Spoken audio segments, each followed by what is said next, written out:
Welcome to Top Talker, something we've been discussing and have sent out messages to you on our Facebook and Twitter for your opinion. A new hiring trend among North American employers is signaling smokers to butt out or stay out. An increasing number of businesses, including Ottawa-based Momentous Corp, stimulating non-smokers only on their job postings. So we're looking at this in terms of an overall picture, in terms of the type of people to hire, why they're doing this, and is it a matter of discrimination. Very briefly, we're going to go to some of the response that we've gotten from you, our viewers, this morning on Facebook and on Twitter. If we can take a look at some of the ones that are being posted, the graphic should post up. Jen Lamrou saying, not a good idea. That's discrimination. I can see lots of lawsuits. Instead, they should support with a program to help them kick their habit. Too many people are unemployed and stressed already. Thank you, Jen, for your comment. We also have another one via Facebook from Chantal. I think it's brilliant. Non-smokers are typically more productive, not always running off for their smoking breaks, and take fewer sick days. Smokers are a huge drain on our health care system and on business insurance premiums. So very interesting and very legitimate arguments from both of our viewers writing into Facebook. And joining us now on our panel, Michael Byrne joining us from CTV News at noon, Melanie Adams joining us from Bob FM, and of course John Brenner from CFRA. So, brilliant. I mean, no, that's exactly the difference we're seeing in terms of opinions. I'm going to open it up to the panel. Let us know what you think. Can you spell can of worms? Yeah. Boy, does this open up a whole lot. And you can see both sides. The employers have the right to hire whoever they want to hire. Is smoking a disability? And it's certainly illegal to not hire somebody because they have a disability. But at the same time, does it really save the money on insurance premiums?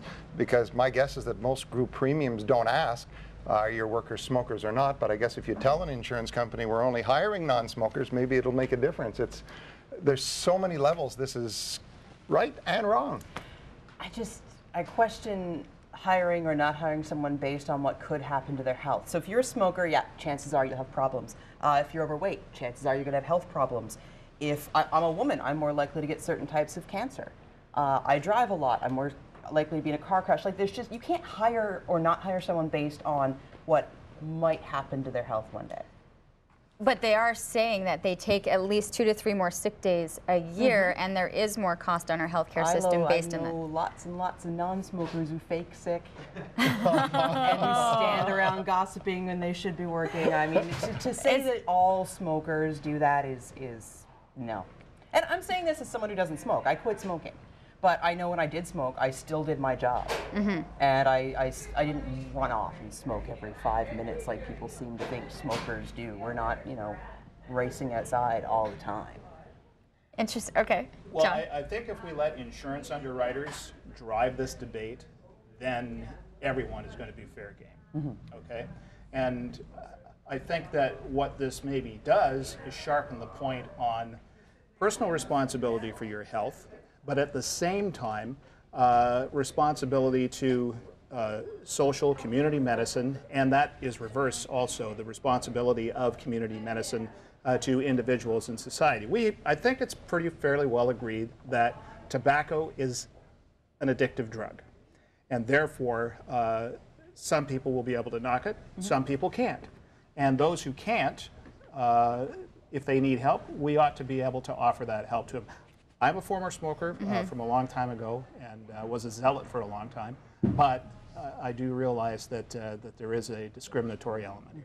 Okay, absolutely. Now, we understand that in terms of the public perception, but when you are a business looking at the bottom line, maybe, and that's really, a lot of businesses are looking at that. When these are what some of the recent studies have come up with. 33% more likely to miss work, taking an average of 2.7 more sick days than their average non-smoking coworkers. Absenteeism costing, in the UK right now, $2.15 billion.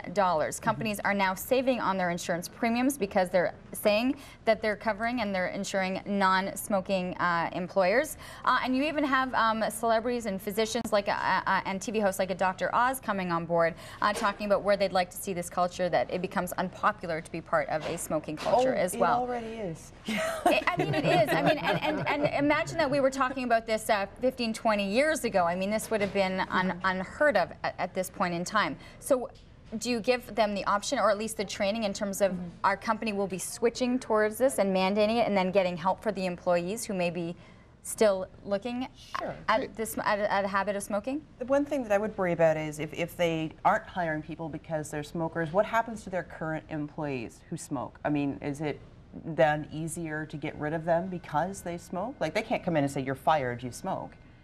I hope. I should hope not. I'm wondering. I would think that would probably be grandfathered. Yes, Most of those things are. Now, is that right? No. I don't know, because now we've developed a class structure within the company.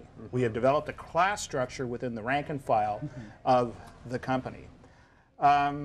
Yeah, you started right with the can of worms. My concern is that, and Melanie is right too, what happens when drinking is no longer in favor? What happens when, because you play video games, which means you sit, hey, you know what, you're sitting on your butt, you know, an hour a day playing video games, so one assumes as well this person is inactive and therefore not fit, even though they might go out for a 45-minute run after they beat the Death Star. I don't know. If an employer can say, I'm not going to hire a smoker, then I suppose they can say, I'm not going to hire you if you're morbidly obese. Or, I'm not going to hire you because you're a woman and there's a chance that you're going to have a baby and you're going to disappear for a year. So, where do you draw the line on these things? But at the same time, if you're putting out an ad saying non-smokers need only apply, then it's pretty clear what you're getting into. And it's being done. This is not something that we're hypothetically speaking about. This is actually being done. And there are companies right now currently that are advertising exactly this. So we've opened up a can of worms. I think it's hit the headlines today, and it's been fascinating to see the response. And as you can see from here, from our viewers, it's lots of topic of discussion. Thanks to our panel. Thanks, Leanne.